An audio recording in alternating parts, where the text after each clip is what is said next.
Assalamualaikum warahmatullahi wabarakatuh.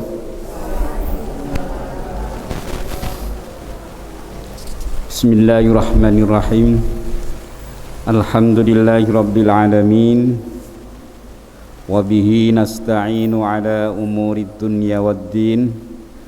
Wassalatu wassalamu ala ashrafil anbiya'i wal mursalin, Nabiyyina Muhammadin wa ala alihi wa ashabi ajma'in.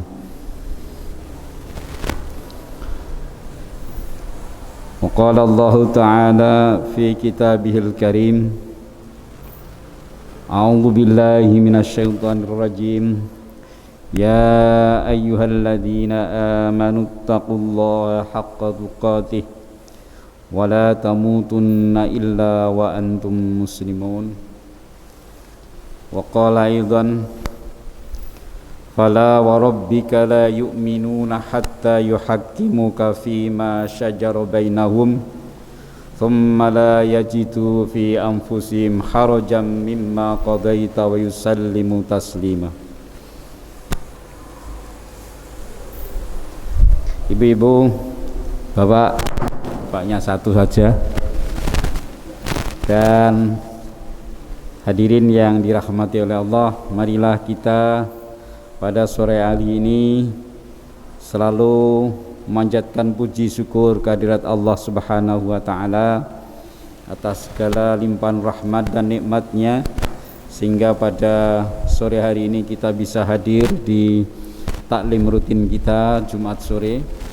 Mudah-mudahan apa yang kita upayakan selalu mendapat ridho dari Allah Subhanahu wa ta'ala.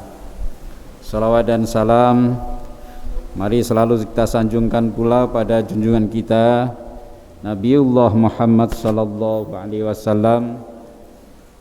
Beliaulah yang mengarahkan akidah kita, keyakinan kita dan hidup kita menuju kehidupan yang diridhai oleh Allah Subhanahu wa ta'ala. Pada kesempatan sore hari ini, ibu-ibu dan bapak sekalian, marilah kita lanjutkan apa yang menjadi kajian rutin kita, yaitu salah satu kitab hadis, ya, syarah daripada Riyadhus Shalihin, salah satunya yang diberi judul Dalilul Falihin, ya. Mudah-mudahan ini sudah hampir satu kitab selesai, satu jilid, ya. Ini sudah paling tinggal 1 tahun lagi gitu ya, karena ini sudah bertahun-tahun dan seminggu sekali kita melaksanakan kegiatan ini.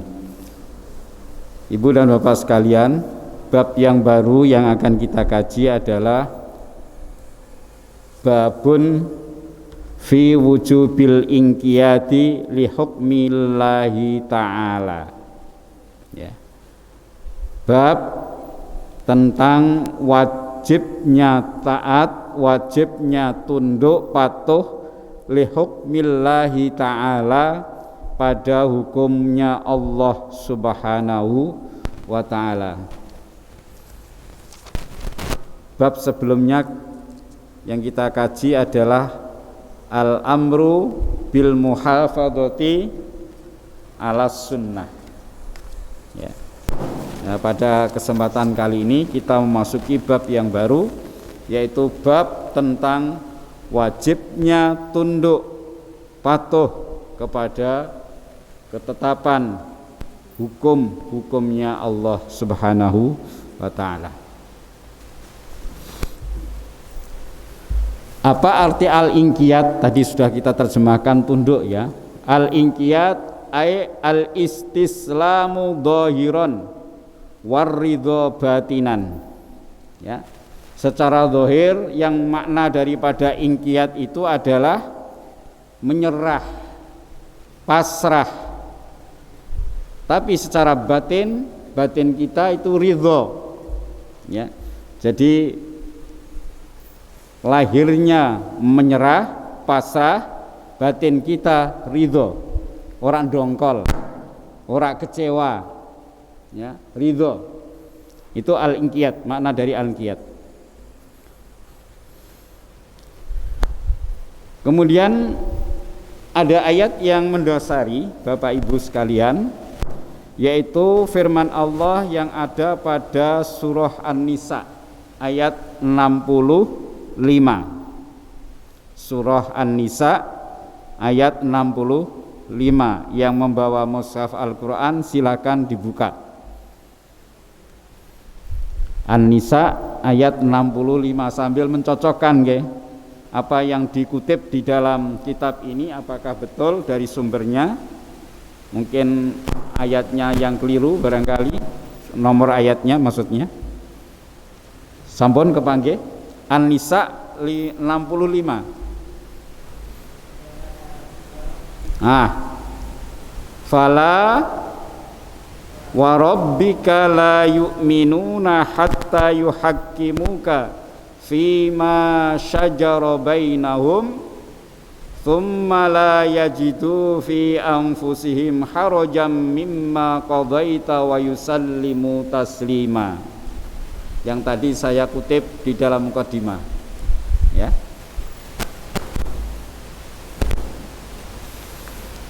Fala wa rabbika la yu'minuna, fala wa rabbika maka tidaklah, wa rabbika demi Tuhanmu, la yu'minuna tidaklah mereka akan beriman atau dikatakan beriman, hatta yuhaqqimuka sehingga mereka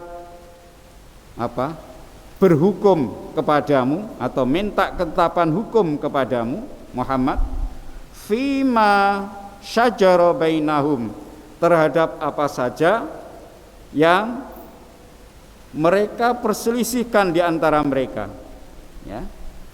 Jadi summa la yajidu, lalu la yajidu, summa lalu kemudian la yajidu, mereka tidak menemukan fi anfusihim di dalam diri mereka harajan rasa sempit, harajan sesak sempit, mimma qadaita dari apa qadaita yang telah engkau tetapkan Muhammad, wa yusallimu dan mereka menyerah pasrah taslima dengan sepenuhnya, pasrah.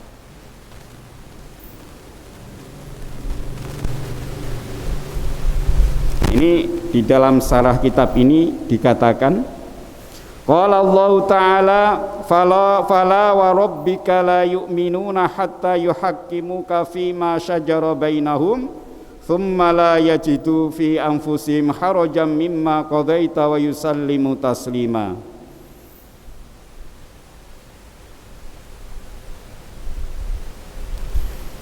Ada asbabun nuzul yang melatar belakangi ayat ini.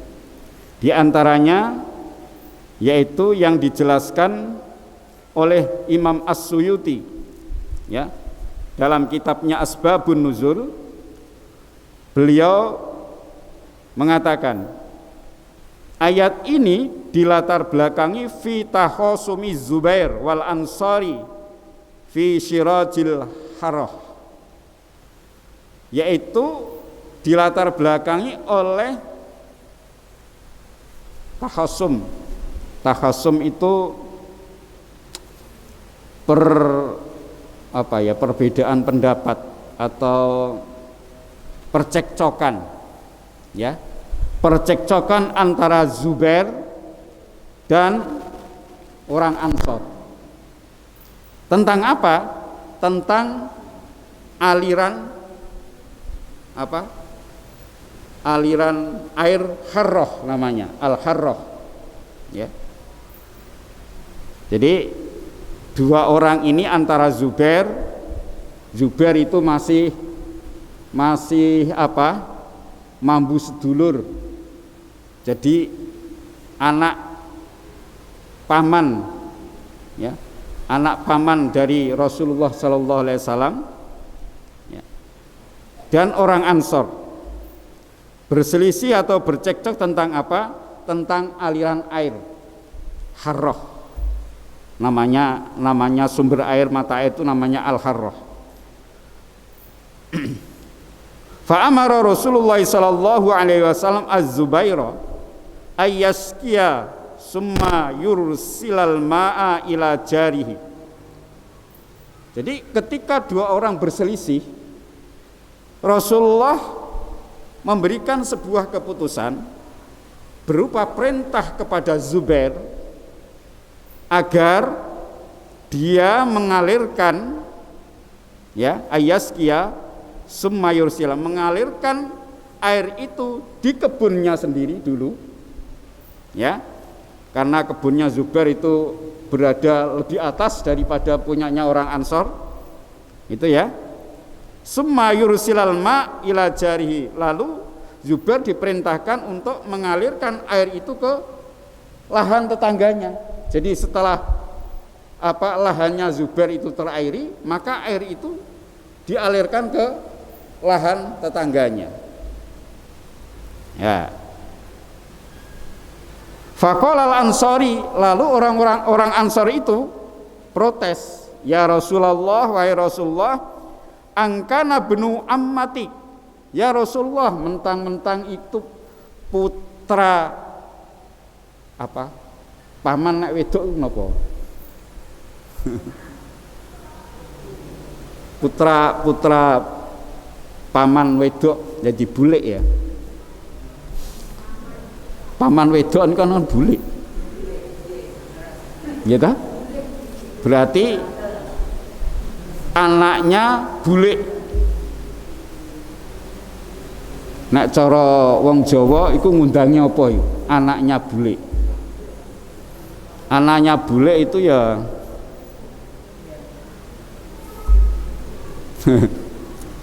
undangnya apa? Gue rada bingung aku malah.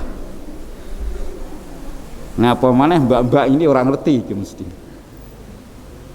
Alur-alur ngundangnya apa gue ora ngerti. Jadi napa Pak?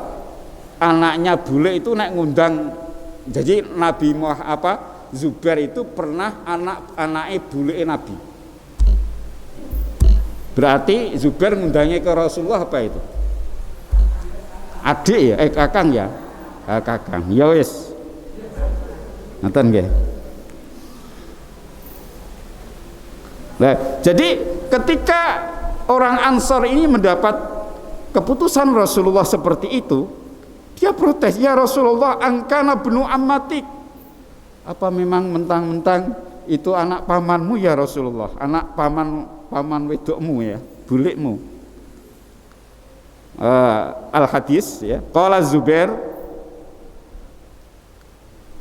ini qala Zubair, lalu Zubair berkata, fama ahsabu hadhil ayat illa nuzilat fi dzalik. Saya kira ayat ini memang turun karena peristiwa itu. Karena peristiwa Zubair dengan orang Ansor yang sama-sama mengadu kepada Nabi untuk mendapatkan keputusan hukum, keadilan hukum tentang air Harrah tadi.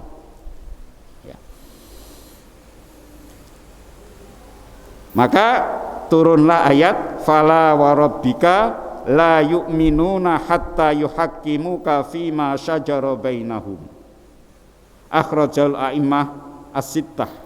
Hadis ini dikeluarkan oleh Imam hadis yang 6. Wakila, tapi ada riwayat lain, fi takhasumi Zubair wa Hatib ibni Abi Balta'ah, Abi Balta'ah fi ma'in, dalam urusan air. Faqadha Rasulullah sallallahu alaihi wasallam, lalu Rasulullah menetapkan ayyaskiyal a'la summal asfal. Jadi air itu kan sifatnya mengalir dari tempat yang lebih tinggi ke tempat yang lebih rendah. Berarti yang harus diairi dulu adalah tempat yang lebih tinggi. Itu. Jadi keputusan Rasulullah bagaimana aliran air itu dimulai dari yang lebih tinggi tempatnya, kemudian baru yang rendah. Orang kemudian yang rendah minta duluan. Gitu. Ini hadis riwayat ini dikeluarkan akhraja Ibnu Abi Hatim. Tapi ada lagi Bu-ibu sekalian, wakila sababu ihtisami rajulaini ila Rasulillah sallallahu alaihi wasallam. Sebab turunnya ayat ini adalah dilatar belakangi oleh percekcokan dua orang laki-laki yang sama-sama mengadu kepada Rasulullah sallallahu alaihi wasallam. Faqadha bainahuma, lalu Rasulullah memberikan ketetapan di antara keduanya. Faqala alladzi qudhiya alaih. Ya, lalu orang yang diputus oleh Allah, oleh Rasulullah, apa ya istilahnya, merasa dikalahkan, raddana ila Umar, lalu mengajak, oke, ini keputusan Rasulullah, saya belum puas, bagaimana kalau keputusan ini dibawa kepada Umar bin Khattab. Fa'ataya ilaihi, lalu keduanya sampai kepada Umar. Faqala rajul, lalu lelaki Zubair tadi, maksudnya Zubair yang menurut pandangan orang Ansar itu lebih dimenangkan oleh Rasulullah, maka matur, qadali Rasulullah sallallahu alaihi wasallam, Rasulullah telah menetapkan untuk aku ala hadza, seperti ini ya tadi. Jadi kebunku dialiri dulu baru ke kebun tetangga gitu ya.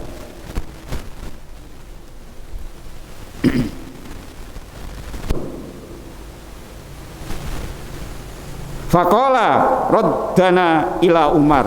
Jadi kemudian orang ini mengajak, membawa masalah ini kepada Umar bin Khattab.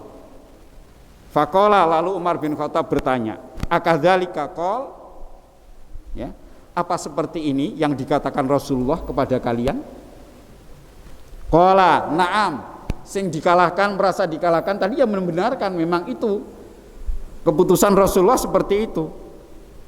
Ya, qala, lalu Umar berkata, maka nakuma hatta akhruja ilaikuma fa'aqdi bainakuma. Kata Umar, oke, kalian berada di sini dulu berdua, menunggu saya nanti keluar kepada kalian berdua. Fa kharaja ilaihima mustamilan ala sayfi. Lalu Umar keluar itu sambil menghunus pedangnya. Hebat ya Umar, ya tegas ya. Fadarabal ladzi qala raddana ila Umar faqatala.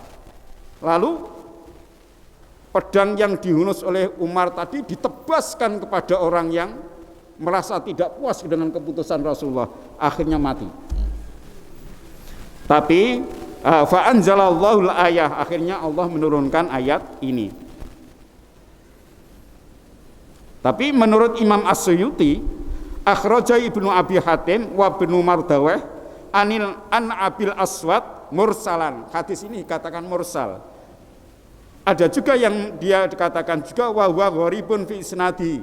Di sana ada sanad yang gharib, yang asing. Siapa itu? Ibnu Luhai'ah, yaitu Ibnu Luhai'ah. Tapi ada yang mengatakan walau syahidun, tapi hadis ini ada syahidnya, ada penguatnya yang dikeluarkan oleh Dahim dalam tafsirnya. Nah, Ibu Bapak sekalian, hadis ini punya asbab, ayat tadi yang dijadikan dasar awal untuk wajib tunduk kepada hukum Allah, itu dilatar belakangi satu percekcokan antara dua lelaki. Satu riwayat mengatakan siapa itu? Zubair dan orang Ansor. Nah, apa yang diputuskan oleh Rasulullah kalau kita gabung ya?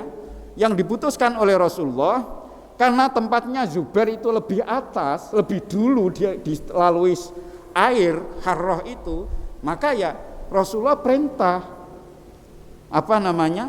perintah kepada Zubair, udahlah kebunmu Zubair dialiri dulu. Setelah itu alirkan ke tetangga air itu. Ternyata orang Ansor enggak puas. Orang Ansor enggak puas. Bahkan dalam riwayat yang lain dikatakan dengan kata-kata tadi, apa memang karena Zubair itu putra dari bulikmu sehingga kau menangkan, gampangannya gitu ya. Maka Rasulullah waktu itu terlihat mukanya merah, marah. Akhirnya apa? Rasulullah membuat keputusan, sudah Zubair, air harroh itu alirkan ke kebunmu sampai penuh.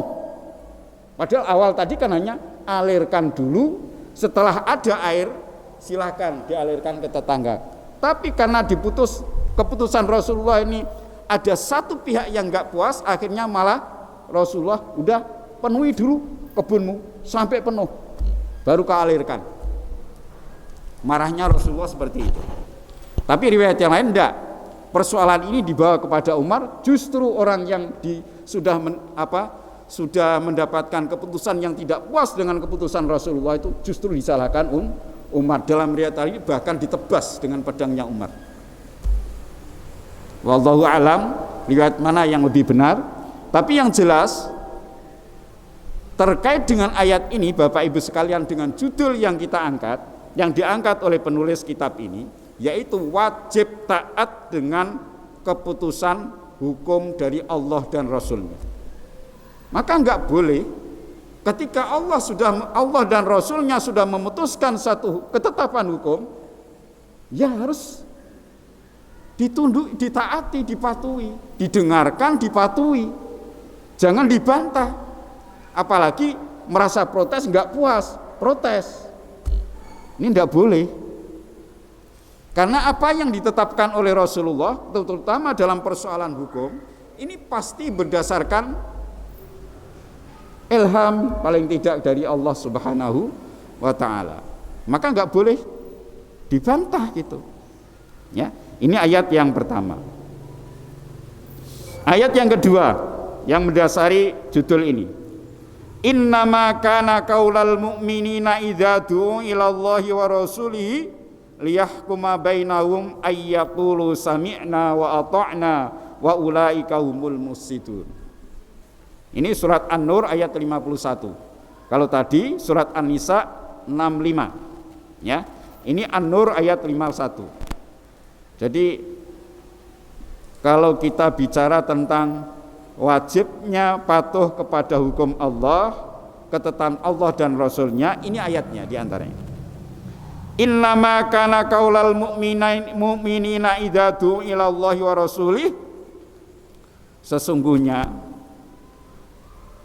ucapan orang-orang mukmin, ya, sesungguhnya hanya, ya, apa ini? Nah, diartikan innama kana qaulal mu'minin, sesungguhnya hanya kana qaulal mu'minin adalah ucapan orang mukmin idza du'u ila Allah, apabila dipanggil, diajak menuju Allah dan Rasulnya, liyahkuma bainahum, agar Allah dan Rasulnya itu memberikan ketetapan hukum di antara mereka, ayyakulu sami'na wa ata'na, hanya mengatakan apa? Sami'na, saya mendengar, wa ata'na, dan saya mentaati. Kami mendengar dan kami mentaati.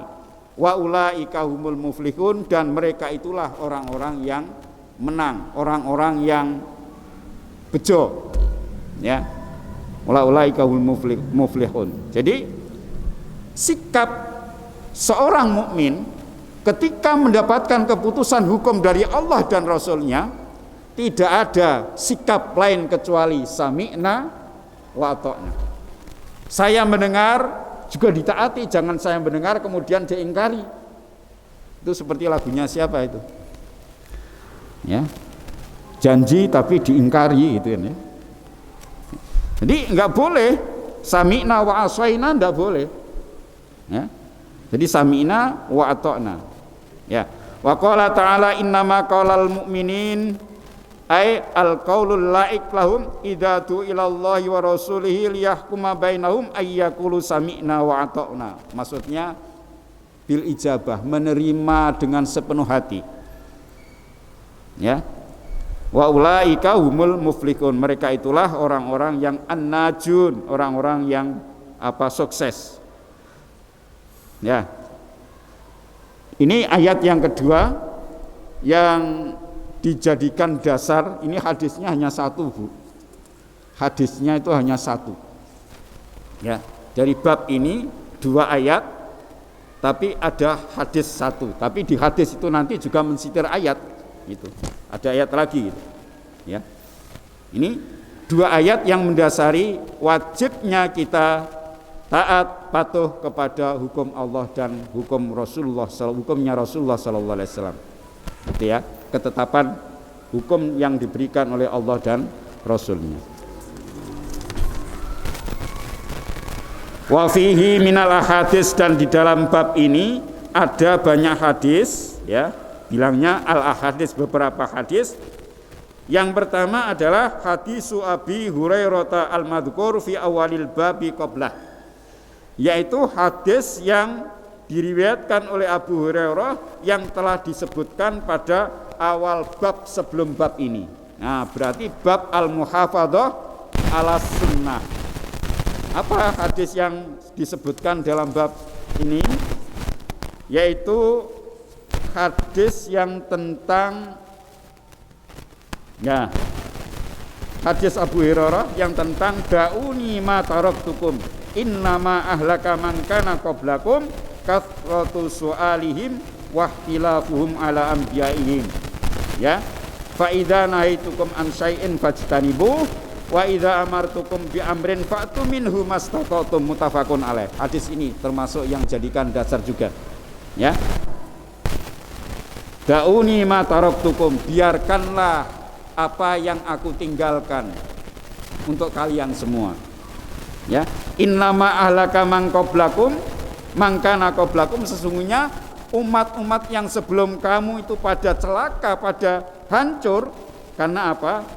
Kasratu su'alihim, terlalu banyak pertanyaan kepada, ya, pertanyaan mereka, wahtilafum ala anbiya'in, dan terlalu banyak dia mengingkari, menyelisih apa yang ditetapkan oleh para nabinya. Umat-umat dahulu hancur seperti itu karena kakean takok bukan dalam rangka pembenaran, tapi tanyanya untuk bagaimana mencari celah kesalahan.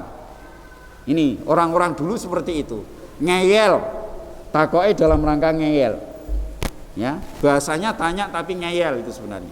Ada kan orang-orang sekarang juga banyak ketoke takok tapi ngetes, banyak bener pora iki kan. Nah, ini yang dilarang oleh apa? Rasulullah sallallahu alaihi wasallam. Nah, di dalam bab ini pun juga dijadikan dasar, dijadikan salah satu hadis yang mendasari bab wajibnya taat kepada hukum Allah dan Rasulnya. Ya. Ini hadis yang pertama itu dari Abu Hurairah. Kemudian hadis yang berikutnya, dan yang di sini dinukil, ya, satu-satunya. Wa an Abi Hurairah, dari Abi Hurairah juga radhiyallahu anhu, qala lamma nuzilat ala Rasulillah sallallahu alaihi wasallam lillahi ma fis samawati wa ma fil ard wa in tubdu ma fi anfusikum aw tukhfuhu yuhasibukum bihillah. Al-Baqarah ayat 284, ayat-ayat akhir ini. Ya. Jadi dari Abu Hurairah dia menceritakan ketika turun ayat kepada Rasul, yaitu ayat lillahi ma fis samawati wa ma fil ard wa in tubdu ma fi anfusikum aw tukhfu yuhasibukum billah, istadda dzalika ala ashabi Rasulillah sallallahu alaihi wasallam. Ya. Ketika para sahabat didengarkan oleh Rasulullah ayat ini, ya, para sahabat itu merasa berat sekali menghadapi ayat ini. Fa'atau Rasulullah sallallahu alaihi wasallam, lalu mereka mengadu, datang kepada Rasulullah sallallahu alaihi wasallam, summa baraku ala rukabi. Jadi datang dengan berlutut, baraku ala rukab. Jadi tidak mentengkelek, metenteng tidak, tapi beliau datang kepada Rasulullah dengan etika, yaitu dengan berlutut. Ya. Faqalu, lalu mereka matur, ayya Rasulullah sallallahu alaihi wasallam, wahai Rasulullah sallallahu alaihi wasallam, kulifna minal a'mali manutiku, ya, as-salatu wal jihadu wasyamu was-shadaqah. Wahai Rasulullah, kami diberikan tugas, ya, minal a'mali manutiku, amal-amal yang aku mampu ya Rasulullah melaksanakan, aku kuat melaksanakan, seperti sholat, jihad, siyam, sedekah, kuat ya Rasulullah, mampu kami. Wa qad unzilat alaika hadhil ayah wala nutikuha, tapi sungguh dengan turunnya ayat lillahi ma fis samawati wa ma fil ard wa in tubdu ma fi anfusikum aw tukhfu yuhasibukum billah, sungguh aku merasa berat Rasulullah, kami merasa berat.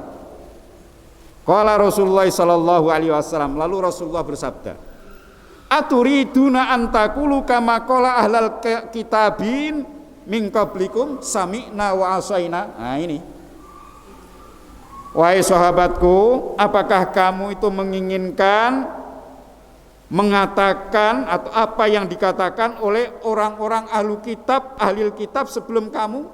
Apa yang dikatakan? Sami'na wa asaina, kami mendengar tapi kami mengingkari. Al-Baqarah ayat 93.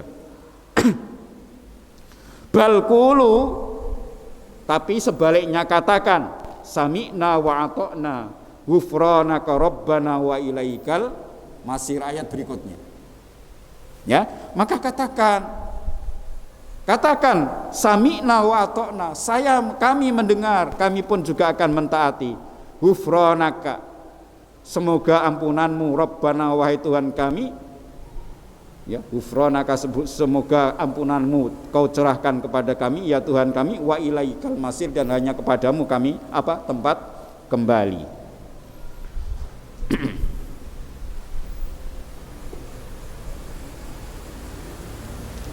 Falamma iktara'ahal qaumu wa dhalat biya alsinatuhum anzalallahu ta'ala fi isriha. Jadi ketika para sahabat tadi sudah menerima, para kaum yang matur tadi kepada Rasulullah sudah menerima, maka Allah pun menurunkan ayat berikutnya, amanar rasulu bima unzila ilaihi mir rabbihi wal mu'minun.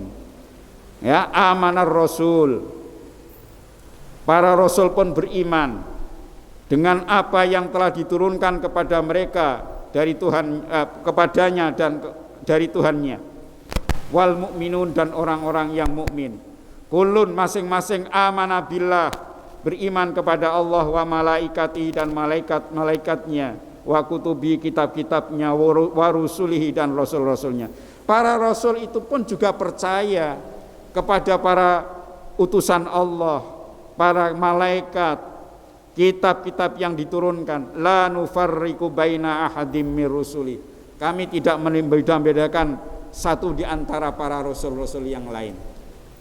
Wa qalu sami'na wa ata'na, dan mereka para rasul itu mengatakan sami'na wa ata'na. Rasul saja ketika diperintah Allah itu sami'na wa ata'na. Lah kalian itu apa kepingin menjadi seperti orang-orang ahli kitab dulu? Itu ya.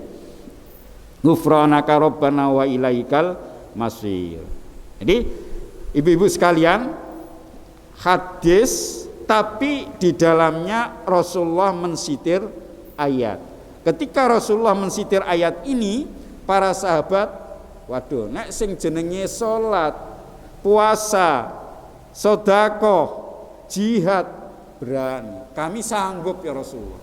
Tapi setelah turun ayat ini merasa berat. Beratnya di mana ibu-ibu kira-kira?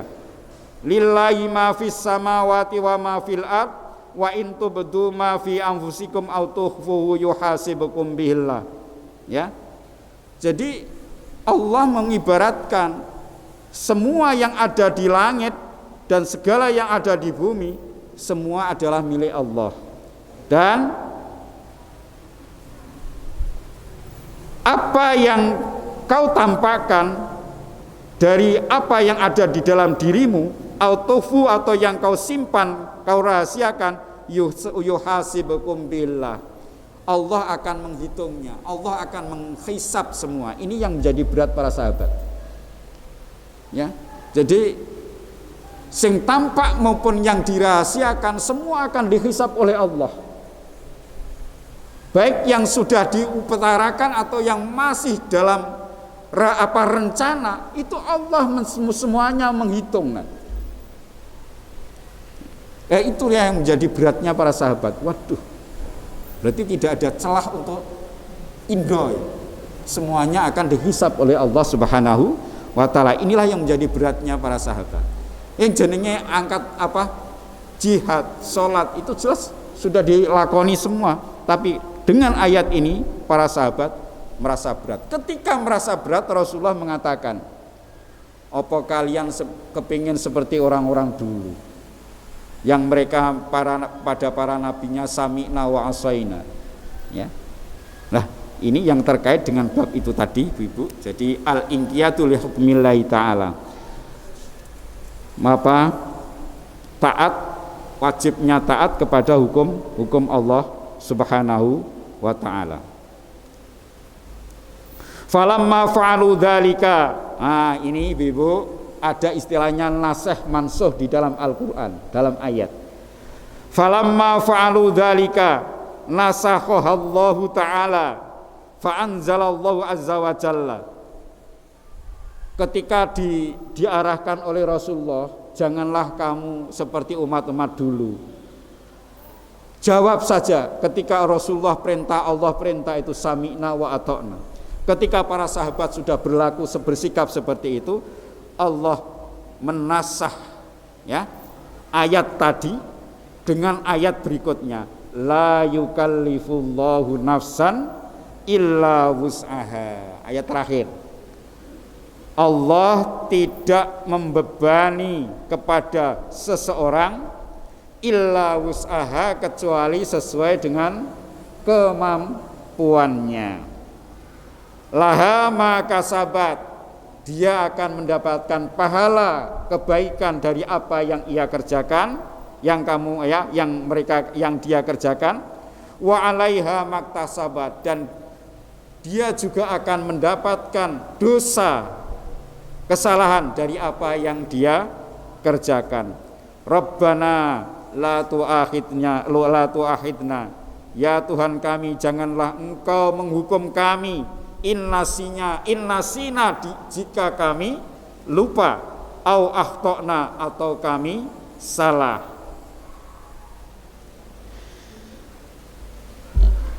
Kemudian Rabbana wala tahmil alaina isron kama hamaltahu alal ladina min qablina, ya Tuhan kami, janganlah Kau bebankan terhadap kami isron, beban, tugas, kama hamaltahu, ya sebagaimana yang telah Engkau bebankan alal ladzina min qablina, kepada orang-orang yang sebelum kami. Dijawab oleh Allah, na'am, itu mestinya. Rabbana, ya Tuhan kami, wala tuhammilna ma la taqata lana bih, janganlah Engkau bebankan kepada kami sesuatu yang kami tidak mampu mengangkatnya, mampu melaksanakannya. Wa'fu anna, maka ampunilah kami. Waghfir lana, dan wa'fu anna, maka maafkanlah kami. Waghfir lana, dan ampunilah kami. Warhamna, dan rahmatilah kami. Anta maulana, Engkaulah kekasih kami atau pelindung kami. Fansurna, maka tolonglah kami alal qaumil kafirin, terhadap orang-orang yang kafir. Jadi ibu-ibu sekalian, hadis, tapi yang disampaikan oleh Rasulullah itu ayat surah Al-Baqarah yang terakhir itu, ya, dengan tadi apa yang dikatakan kejadian yang disampaikan oleh Rasulullah itu disikapi oleh para sahabat dengan apa sikap-sikap yang tadi sudah dijelaskan. Jadi merasa berat dengan ayat tadi, akhirnya terjadilah penasahan. Artinya ayatnya tetap ada, Bu, tapi hukum yang awal itu dinasah dalam arti diperingan, dihapus oleh Allah dengan datangnya ketetapan yang baru, yaitu la yukallifullahu nafsan illa wus'aha. Allah itu memberikan beban kepada masing-masing orang itu kecuali atas kemampuannya. Jadi kalau Allah sekarang mewajibkan sholat 5 waktu kepada umat Muhammad, itu mampu. Allah sudah mengukur umat Muhammad itu mampu. Tidak ada alasan lagi umat Muhammad 5 waktu korak diringkes wae gitu ya. Ya. Jadi 3 waktu. Zuhur asar jadi 1. Maghrib isya jadi 1. Subuh jadi 1. Umpama gitu gimana? Tidak ada lagi. Allah sudah mewajibkan sholat 5 waktu untuk umat Muhammad, itu sudah diukur kemampuannya umat Muhammad. Maka dikatakan ayat ini tadi, la yukallifullahu nafsan illa wus'aha. Sekarang dikaruniai Allah anak kok banyak sekali. Allah itu sudah mengukur kemampuan kalian, itu mampu. Suami istri itu mampu, ya kan? Tapi bukan berarti yang tidak dikarunia anak tidak mampu, enggak. Itu lain ya. Jangan kemudian langsung diambil mafhum mukhalafahnya gitu ya. Janganlah. Jadi kalau Allah sudah memberikan seseorang itu putra akih ini, bentaun metu, bentaun brojol kan. Ada kawan saya itu, tapi sudah almarhum ya. Itu anaknya birang-birang ya, putranya dikarunia Allah putra itu banyak sekali. Apa Allah memberikan beban berat kepada orang itu? Enggak, Allah sudah mengukur kemampuan ya. KB diwangi KB nanging Allah kalau sudah mengaruniakan jadi ya jadi, ya kan? Banyak KB yang keserimpet ikon ya, KB ini keserimpet ya, KB nanging ternyata apa istilahnya pun Bu, KB ini gagal nih ya, anu lah ya, niku lah bahasanya niku, pokoknya gagal KB gitu ya. Jadi ini ibu sekalian makna daripada la yukallifullahu nafsan illa wus'aha. Allah itu memberikan beban kepada seseorang itu sudah diukur sesuai dengan kemampuannya. Oleh karena itu laha ma kasabat ya. Ada konsekuensi. Allah sudah mengukur kemampuan seseorang, memberikan beban sesuai dengan ukuran kemampuan seseorang. Tapi ingat, laha ma kasabat. Kalau yang dikerjakan, yang diusahakan itu baik, maslahah untuk umat, maka dia akan mendapat kebaikan dari Allah. Tapi sebaliknya kalau yang dikerjakan itu dosa, maka dia pun akan mendapatkan ancaman dari Allah Subhanahu wa ta'ala. Maka akhirnya Allah memberikan satu doa yang bagus, yang mesti ini kita panjatkan setiap waktu ya. Doa ini sering ya, Rabbana la tu'akhidna in nasina aw akhtana. Manusia itu punya kelemahan Bu. Kelemahannya apa? Suka lalai, lupa dan salah. Maka ada istilah dalam hadis apa? Al insanu, dalam pepatah ya, al insanu mahalul khata' wan nisyan ya. Manusia itu tempat salah dan lupa. Nah, maka ketika kita melakukan satu kesalahan baik karena lupa maupun karena tidak lupa gitu ya, ada doa yang dituntunkan oleh Allah. Rabbana la tu'akhidna in nasina au akhtana. Jadi nek awake dhewe itu merasa salah, lupa, itu cepatlah berdoa seperti doa yang masyru'at ini.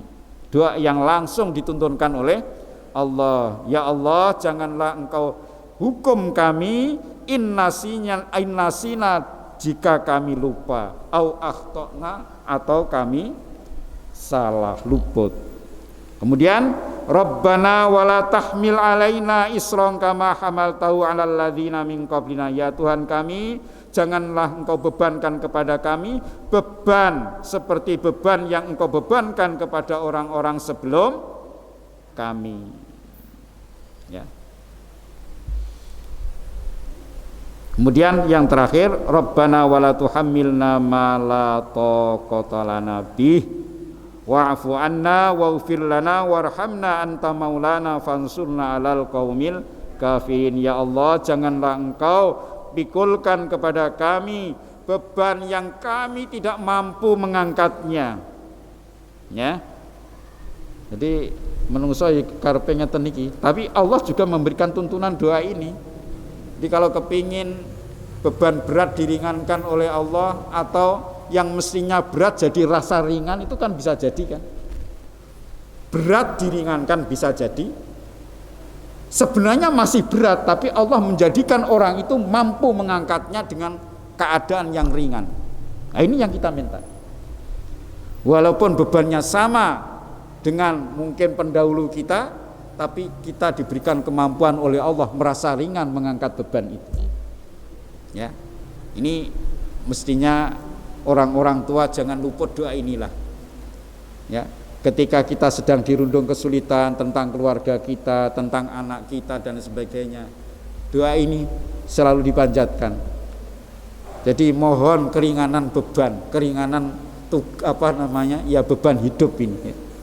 Lah kalau toh memang tidak dikurangi bebannya, berikanlah kami tambahan kemampuan sehingga bisa menyelesaikan problem-problem yang ada di keluarga kita. Kalau kita ibu rumah tangga dan kepala keluarga, kalau kita mungkin pimpinan umat, pimpinan bangsa, ini ya Pak Presiden ya jangan lupa dengan doa ini mestinya.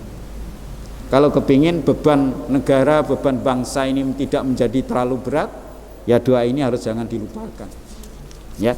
Jadi ini ibu-ibu sekalian yang bisa kami sampaikan dulu, ya. Nanti masih ada penjelasan yang lebih lanjut di dalam kitab ini sebagai akhir daripada pembahasan di bab wujubul inqiyad li hukmillahi ta'ala, wajib patuh taat kepada hukum-hukum Allah Subhanahu wa ta'ala. Sebelum saya akhiri, mungkin ada yang bertanya. Ini maghribnya masih agak lama, silakan menanggapi ini tadi. Ya, masalah kewajiban untuk patuh tunduk kepada hukum Allah dan Rasulnya ini. Ya. Ini harus diwujudkan dalam kehidupan nyata kita, Bapak Ibu sekalian. Jadi jangan hanya menjadi pelajaran dan pengajaran saja, tapi betul-betul kita upayakan, kita latih diri kita untuk bagaimana selalu semakin tunduk dan patuh kepada ketetapan-ketetapan yang telah ditetapkan oleh Allah dan Rasulullah Shallallahu Alaihi Wasallam. Mungkin ini karena tidak ada yang menanggapi, ya mudah-mudahan paham semua, ya. Jadi 2 ayat tadi dengan hadis yang berisi ayat tadi sudah mudah-mudahan bisa dipahami dan menjadikan kita yakin kita harus bisa bagaimana menjadi hamba Allah yang patuh, umat Rasulullah yang selalu taat dan tunduk kepada sunnah dan ajarnya yang sering saya jadikan mukaddimah. Mudah-mudahan kita menjadi umat Rasulullah yang istiqomah, yang konsisten dengan sunnah dan ajarannya. Ini dalam rangka ini. Demikian, mari kita akhiri dengan doa kafaratul majelis. Bismillahirrahmanirrahim. Subhanakallahumma wa bihamdika asyhadu an la ilaha illa anta astaghfiruka wa atubu ilaik. Wassalamualaikum warahmatullahi wabarakatuh.